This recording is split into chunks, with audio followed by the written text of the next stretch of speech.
Finally রিয়েলমির সেই কাঙ্ক্ষিত device Realme 16 5G নিয়ে আজকের ভিডিওতে কথা বলবো। জেনে খুশি হবেন সামনে পেছনে এবার বোথ সাইডে থাকছে 50 megapixel Sony sensor, 7000 mAh Titan battery এবং রিয়েলমির এই ধরনের design for the first time আমি প্রথম দেখছি।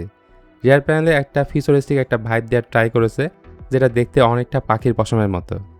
এটা কিন্তু শুধুমাত্র এই হোয়াইট কালার ভেরিয়েন্টে ক্ষেত্রে, বাট এর আরেকটি যে ব্ল্যাক কালার ভেরিয়েন্ট আছে সেটা একদমই সিম্পল। ইভেন ক্যামেরা আইল্যান্ডকেও এবার ভিন্নভাবে প্রেজেন্ট করেছে, যেটা দেখতে আইফোন এয়ার বা গুগলের পিক্সেল ফোনের মতো মনে হয়।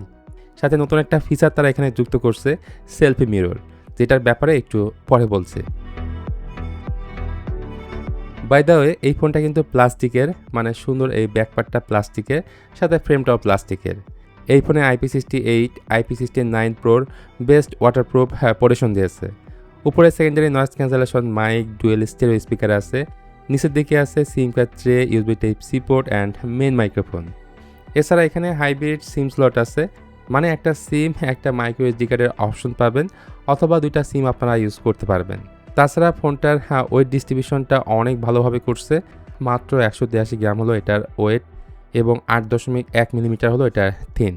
তার থেকেও বড় কথা, যারা কম্প্যাক্ট বা হ্যান্ডি টাইপের ফোন পছন্দ করেন তাদের কাছে এই ফোনটা বেসিক্যালি অনেক ভালো লাগবে। রিয়েলমি 16-এর ডিসপ্লেটা ভাই আমাকে অনেক বেশি ইমপ্রেস করছে। এটাতে 6.57 ইঞ্চের একটা ফুল HD plus flexible AMOLED display আছে, যেটা 120 হার্জ হাই রিফ্রেশ সাপোর্ট করে। ডিসপ্লের কালারগুলো একটু ভাইব্রেন্ট অ্যান্ড স্যাচুরেটেড ছিল, যার জন্য কন্টেন্ট কনজিউম করে অনেক এনজয় করবেন। আর এই ডিসপ্লে যথেষ্ট ব্রাইট, মানে 4200 নিটস পিক ব্রাইটনেস রয়েছে এখানে, 1400 নিটস হাই ব্রাইটনেস মোড, সেই সাথে normal brightness mode 1000 nits. Thin bezel ছিল অলমোস্ট সিমেট্রিক্যাল, ওয়াইড অন এলনের সাপোর্ট রয়েছে, touch sampling rate maximum 240 hertz, আর PPI হলো 397। এবং এই ডিসপ্লেকে পরিবেশন করছে LG DT-Star D+ দিয়ে। আর এটা যেহেতু অ্যামোলেড প্যানেল, সো এই ডিসপ্লের উপরে থাকছে ultrasonic fingerprint scanner and face unlock. তার পাশাপাশি 7000 mAh এর একটা ব্যাটারি আছে এবং এটার বক্সের মধ্যে আপনি 60 ওয়াটের একটা চার্জার পেয়ে যাবেন, যেটা 13.5 ওয়াট PD 2.0 সাপোর্টেড। তবে এটাতে নাই ওয়্যারলেস চার্জিং ফ্যাসিলিটি, তবে রয়েছে বাইপাস চার্জিং অ্যান্ড রিভার্স চার্জিংয়ের সাপোর্ট। সফটওয়্যার বা ইউআই কথা বললে Realme 16 currently Realme UI 7.0 based on Android 16-এ চলছে। আর আপডেটের ব্যাপারটা নিয়ে আমি তেমন কিছুই জানতে পারিনি। এখন ভাই এটার ক্যামেরাতে আসে। ক্যামেরাতে কিন্তু এবার দারুণ কিছু দিয়েছে। এখানে তিনটা ক্যামেরার মতো লাগলেও কাজের একটাই থাকছে ক্যামেরা, আর সেটা হচ্ছে 50 megapixel Sony IMX852 primary sensor. সহকারী সেন্সর হিসেবে রয়েছে 2 মেগাপিক্সেল একটা ডেপথ, সেই সাথে এটার ফ্রন্ট সেলফি ক্যামেরাটাও 50 মেগাপিক্সেলের। সো ফ্রন্ট অ্যান্ড ব্যাক দুইটা মিলেই বেশ ভালো একটা ক্যামেরা এক্সপেরিয়েন্স পেতে যাচ্ছেন, যদি আমি ভুল না করি। এখানে টেলিফোটো ক্যামেরা, আল্ট্রাওয়াইড ক্যামেরাটার কোনোটাই নাই। তো এই ফোনের মধ্যে থাকা একটা ইন্টারেস্টিং ফিচার হলো লুমা কালার।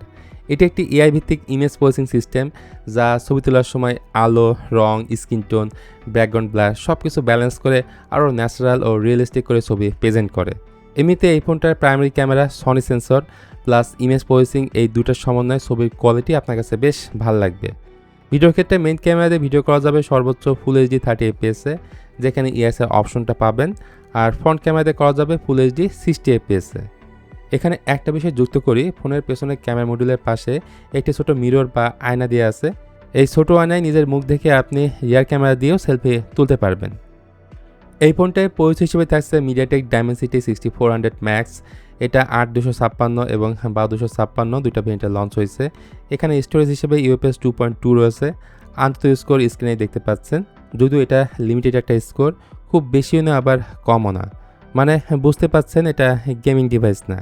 টপ লেভেলের বা হাই পারফরমেন্সের যে গেমগুলো রয়েছে আমি সেগুলোর কথাই বলছি। তাছাড়া এই ফোনের মধ্যে তারা দিয়েছে বড় সাইজের একটা ভ্যাপার কুলিং চেম্বার, যেটা সাইজ হলো 6050 mm², যার জন্য হিট জেনারেটর কিন্তু এই ফোনটা কম করবে।